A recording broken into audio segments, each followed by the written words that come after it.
Alright, so people wanted to keep making the same suggestions over and over again. And it wasn't just one person, it was many people. And I tell them, I've already tried that. And they take that to mean that I tried it and I'm not doing it anymore. When in reality, the fact is, with hundreds of people telling me to call the same phone numbers, yes, I called those numbers. I continue to call those numbers in between trying to get all the work done that needs done. Like recollecting the evidence that was stolen, even though much of it I can't get back. After 2 years, over 2 years of trying to get a lawyer to look at it, trying to get the police to look at it, trying to find a place where I can just sit down and organize it and make the phone calls that I need to. Yeah, it's turned out it's just not a happening thing. That doesn't mean I never made the effort, and it doesn't mean I'm not still trying to make the effort. The reason I want my life to be over is that no matter how much of an effort I make, because of slander against me, and things that people in power did to me to cover up their own wrongdoing, I can never have an honest day in court. I can never have a decent life. I can't seek asylum in another country. I can't even leave this one. I can't take care of myself or feed myself. I cannot clothe myself or put a roof over my head. These things all cost money, and I don't have an income. People keep saying you should get a job, not paying any attention to the repercussions of the things that were done to me, and the things that I had to do, that I was forced to do, to defend myself and defend my loved ones. See, as much as Candace is the worst friend I ever had, she is still a loved one. Her daughters are still loved ones. Alicia is still a loved one. Lana and Amanda, they are still my loved ones. Their children are still my loved ones. My little brother, despite the fact that he's a child molester, I still love him. My older brother, despite the fact that he's addicted to methamphetamines, I still love him. Despite the fact that so many people made empty promises that they never intended on keeping, I still love them. See, it's not their mistakes that I love. It's the fact that they're human. It's the fact that many of them I did bond with. Many of them were there for me when nobody else was. But when this became a major issue, they needed to come forward, and they were scared. They were afraid. Because of the police, because of the media. Because they didn't want what was happening to me to happen to them and their families. Laura Nelson has to be afraid for her business, which was her livelihood.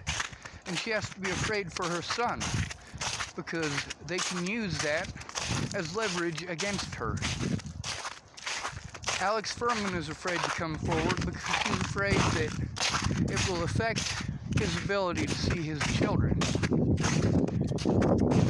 He's afraid that that can be used as leverage. A lot of people have already had that used as leverage, like Candace Bondurant. I understand her wanting to keep her children safe.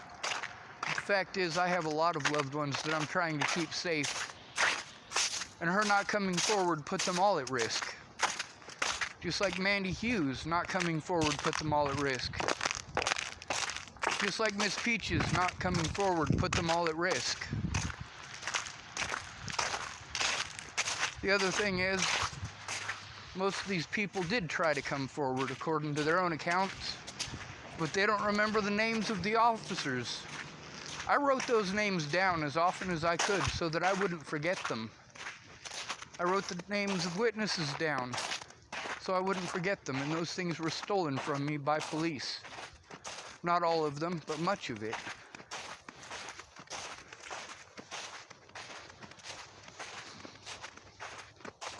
The fact is,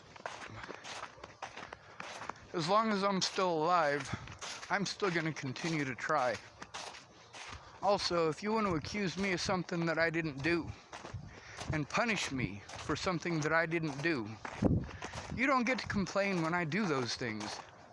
I've already been convicted without being able to defend myself, so I might as well. Now, there are things I'm not willing to do. I was convicted by public opinion based on the fact that I wasn't allowed to show anything to the police. The police outright refused to do their jobs at every step and every corner. They'd turn off their body cams and leave those body cams off. But then when they want to pretend like they're going to help, they'll turn those body cameras on, won't they? When they're going to try to entrap me by going out of their way to twist everything out of contortion, they'll turn their body cameras on then, won't they? No, they still turn their cameras off then. Why? Because I continue to speak. Regardless of what they do, I continue to let them know what's going on. And as a result, if they had their body cameras on, those things are going to be recorded. The problem is getting someone to give a fuck. That's the thing about American rights. They don't exist. If you have no money, you have no rights, and I've been saying that for years.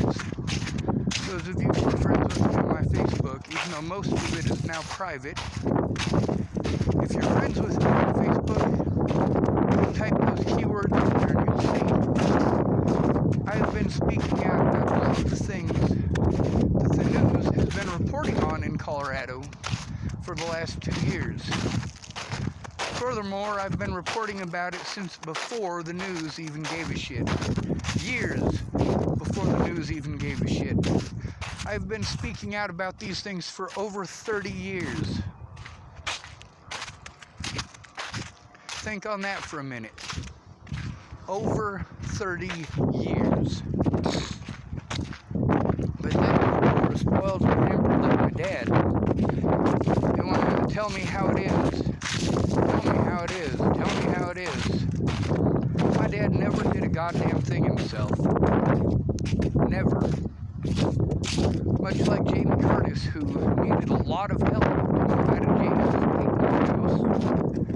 My dad needed a lot of help too. He got that help from his wives. See, when my dad got my mom pregnant, my child molester grandpa, who raped my mother repeatedly, paid for them to have a house in Bridgeport. Yeah. Then, when my dad got busted selling cocaine, he was living with Kathy Johannick. That's her last name now, so far as I know, because she got married again after she married my dad. But when my dad went to prison, Kathy married him, and he had a place to go as soon as he got out. Then he had a girlfriend named Diane. That's the one that he later married. She worked with Northwest Airlines. When I made the trip to go see Natalie, at first I was thinking about taking an airplane.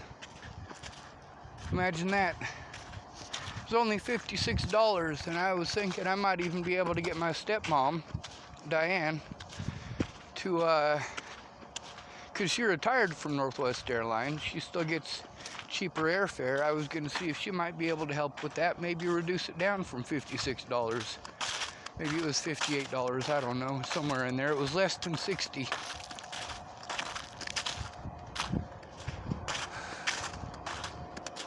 The thing is, at no point in time was I ever allowed to defend myself. At no point in time was I ever allowed to show evidence. And police nationwide have treated me exactly the same. Do you know why that is? Because that's how you get treated when you've been charged with assaulting a police officer. I did not assault Officer Waylon Lolatai. He assaulted me. And they had that planned from the get-go. Furthermore, with the information that I had been asked to get for the Broomfield officers, or rather the Adams County detectives as well, because Detective Hyatt is not with Broomfield. He's specifically, or is not with Adams County, he's specifically with Broomfield. Now they made a special case to work together to try to solve Natalie Bollinger's murder.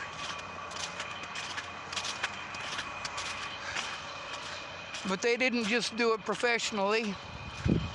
They also coordinated with multiple police departments across Colorado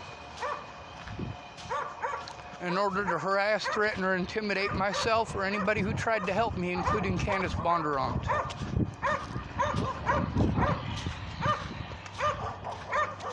She had to be afraid of her and her children getting thrown out into the January cold, because they tried to help me.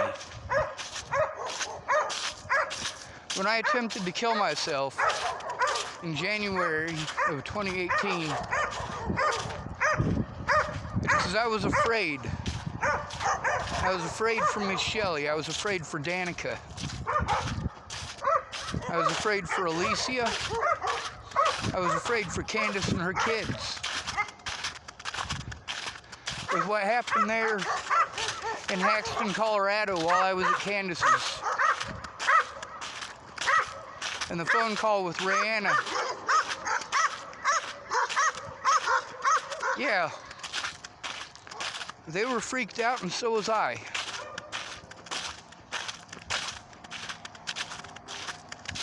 People keep saying that I chose this, but I didn't.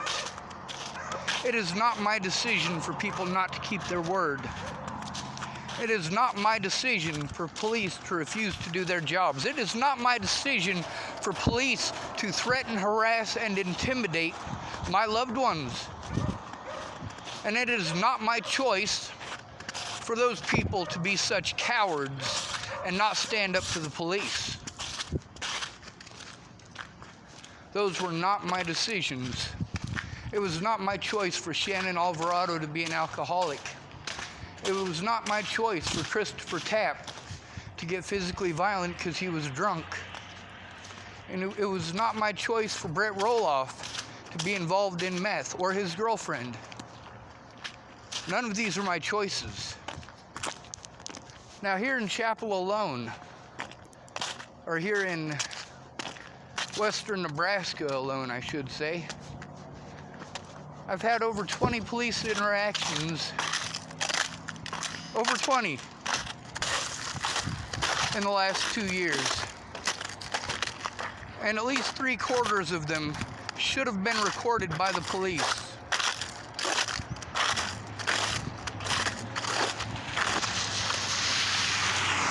And at least 3/4 of those interactions, the police should have allowed me the time and place to sit down and write a police report safely.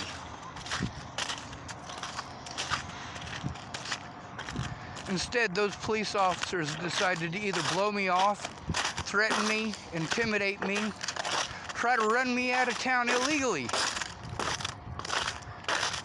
And to prevent themselves from having charges brought against them, they left this town. Because it wasn't just me who was trying to bring charges against them. Laura Nelson has to be afraid for her kids. Kayla Trujillo as well. Mandy Hughes as well. Aaron Cockerham as well, and Caramia as well. If they don't truly feel that way, then they shouldn't have told me that they feel that way. And if they do truly feel that way, they should have gone after the police for not taking their reports either. See, for a lot of the stuff that they claim, I wasn't there for.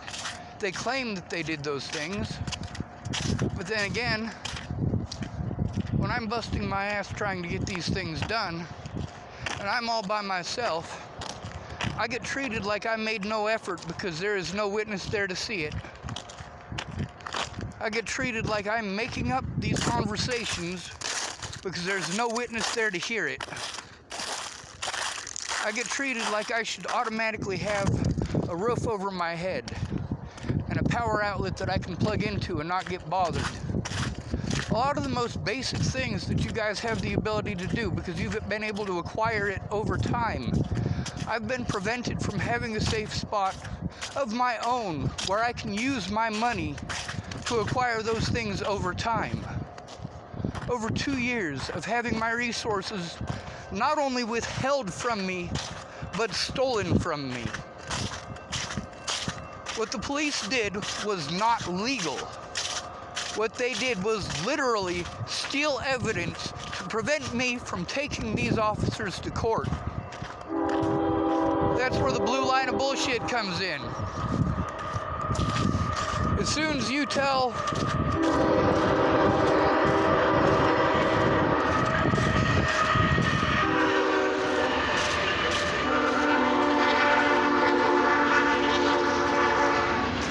I'm gonna pause this. As soon as you start trying to tell on a police officer to another police officer, they start treating you very hostile, or they bullshit you in order to get you to go somewhere where they don't have to, or they threaten, harass, and intimidate you, or they trump up bullshit charges and force you to leave the area. Yes, they will literally charge you with a crime and then pay for you to leave.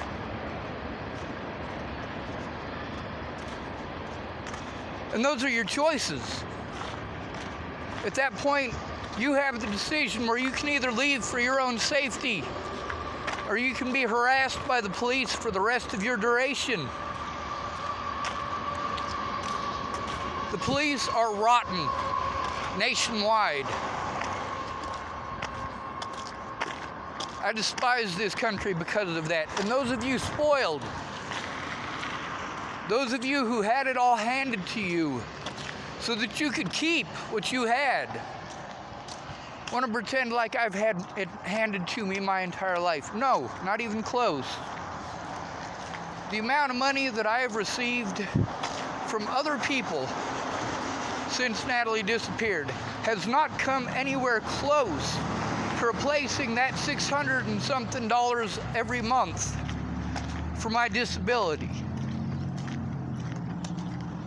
The abuse by the general public and by the police nationwide, it's disgusting. The FBI refusing to take a look at evidence, that's disgusting. I literally broke the law to try to force the police to do their jobs. Nobody should have to fucking do that. Now, people keep telling me to do things, and I keep trying to do those things, and they don't fucking work. There are two things that work. One, having plenty of money so you can hire somebody to go in with you. Two, having someone care enough about you to go in with you. Now, that's the problem with labels. Because of the labels that they put on me, I should have had an advocate for every bit of this and a caseworker for every bit of this. Because of my disabilities, I should have had someone to go in with me at every occasion. For my own safety. Because without those people who promised to go in with me, who I had wasted my time and resources and energy on, the things that I said would happen, if they didn't, actually happened. And I get told that I wanted it, needed it, chose it, or deserved it. That's what happens with these labels.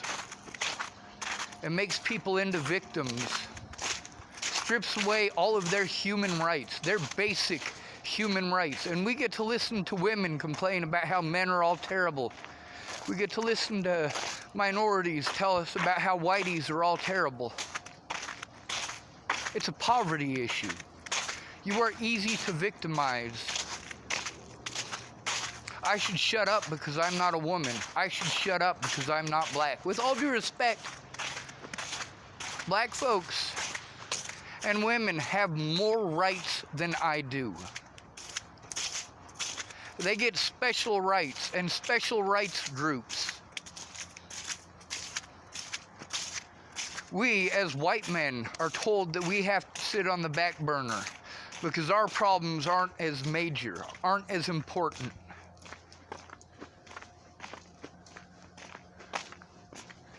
Now, on one hand, I don't want to work with a terrorist group or a racist group like the KKK or the Aryan Brotherhood. But also, it would be nice if there was a group that could help out white men as well. But white men's lives don't matter. White men are the reason that all of your problems exist. The problem is that actually true? You say, hey, you need to take responsibility for your own actions. What happens if I say that to a woman? What happens if I say that to a black man? Or worse, what happens if I say that to a black woman? That's right. You don't like equality. You don't like equality. Otherwise, you would be fighting for the rights of everyone these things happen to. You would be fighting against what our capitalist regime has created. Instead of turning an issue of poverty into a racist issue because you happen to be in minority, or a women's issue because you happen to have different equipment than me, then you are as much to blame for this as anyone else. Because you need poor white people on your side. And when you blame all white people and you alienate all white people and you throw that, well, that spoiled white bullshit at the poor white population, you're now alienating them. These very same people go through the same bullshit that you do as a minority. The very same shit that you complain about as a woman. But you blame them just as much as you blame the government, if not more so, because you don't take it out on the government. You take it out on poor white men, because they're the only ones that it's acceptable socially to do these things to. Poor, homeless white men in specific are your largest target.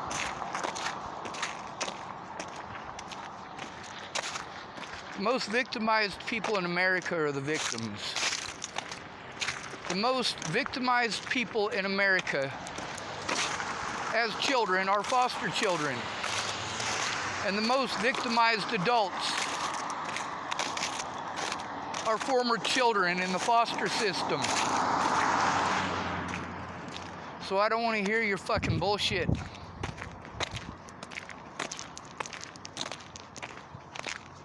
See, the reason that these things continue to happen is because they have to keep those at the bottom segregated.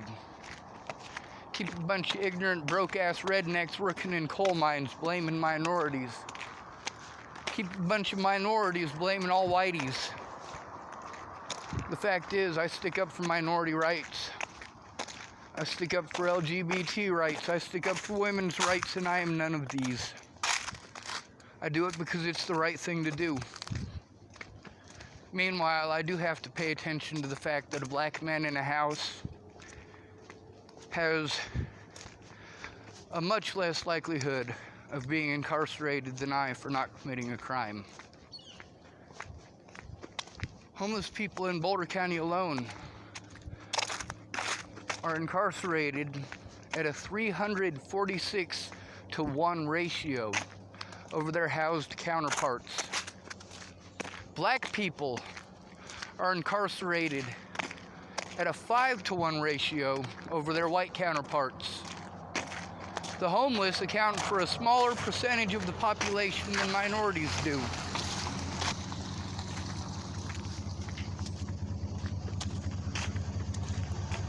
Bonjour, Doug. What are you up to? Yeah, my court papers done. Nice. What are you doing? I was getting ready to try to find a place to stay for the night. Take care of the dogs. Yours. Yes, sir. I'll head over there just shortly. I'm probably gonna get freaking hammered. I figured. Hey, your divorce papers are in. That's a good thing. Court's done. Yeah, 6 months and a day I can remarry. 6 months and a day. You gotta wait 6 months. All right. Well, I'll head over there in probably about an hour or so. That's fine whenever you get there. All right. Thank you, Doug. Did you see them last time? Nope. Yeah, so when you do, they're gonna be hungry as fuck. All right. I hope you went home last night because I left there because I thought that you were going to be home last night. They're probably still in the pen. They are. I've been home, but I haven't. Yeah, I wasn't home last night. I went home this morning. All right, good. And I probably won't. I don't know if I'll be home tonight. All right. Well, I'll make sure I'm over there to take care of them then. You're awesome, buddy. Yes, sir. If you need anything, let me know. Yes, sir. Will do. Okay? And then we'll talk about next week. I'll leave Friday or something, or Saturday morning. All right. Sounds good to me. I got an appointment on Thursday to go in and talk to the police. I got to try to find somebody else who's willing to go in with me someday. I don't know what day yet, but I'll talk to you about it a little later. That's fine. Yeah. All right. I'll try to get you some more cash before $20 will be the whole week. Yes, sir. Sounds good to me. Okay. Thanks, Doug.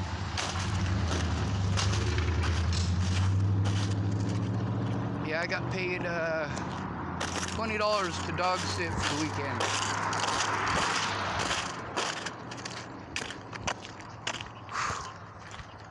Those dogs are about as spoiled as dogs get, in my opinion, though. There's a dog run, and it's attached to a little back portion of the garage, and they have 2 heat lamps and plenty of stuff to lay on. I went in there, it's pretty cozy. But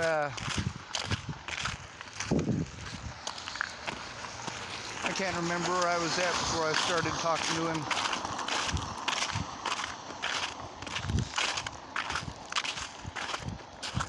The thing is,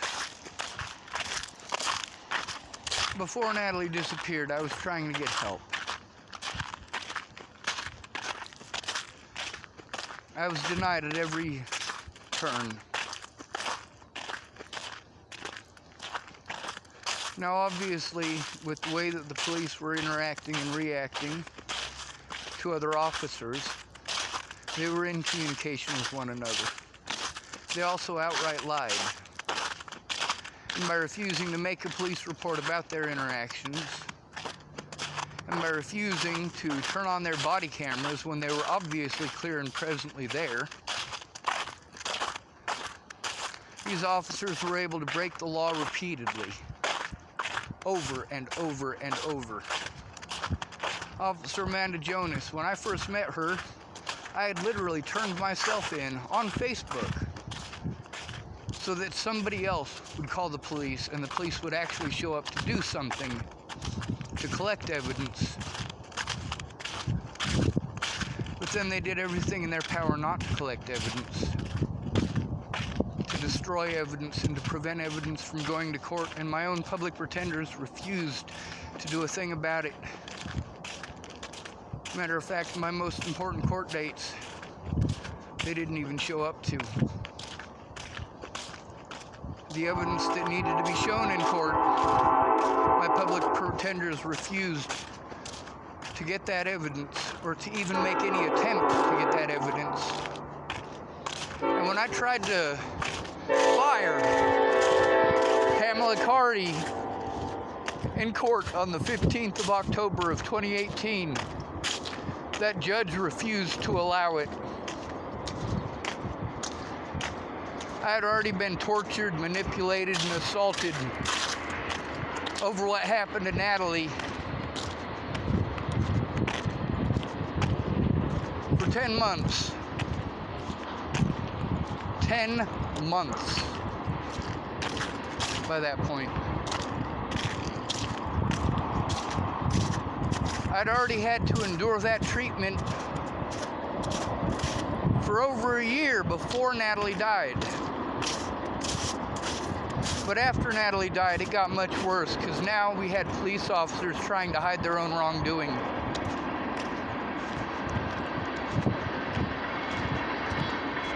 Darren O'Connor told me that he was having a marriage dispute or a custody dispute with his ex.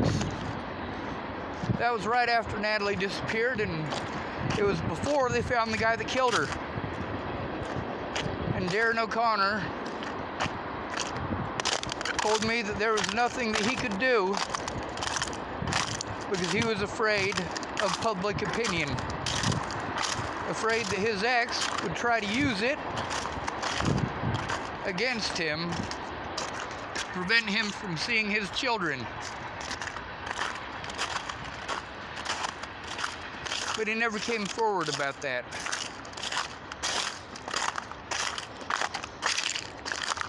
I not only saved the information that proves that people are afraid of officers, I also saved the evidence that proves why.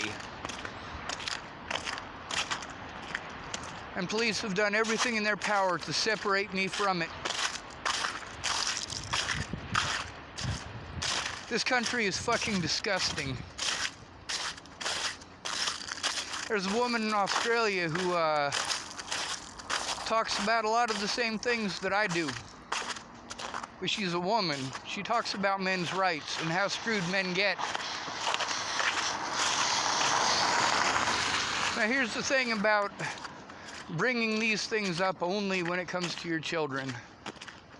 That shows that you're just trying to get a power play and a power struggle going, to use public opinion. Because see, that's the thing with Jamie. Let's say Jamie took those beatings and she never reported it. But then James wants to apply for custody of their children. They don't have children together.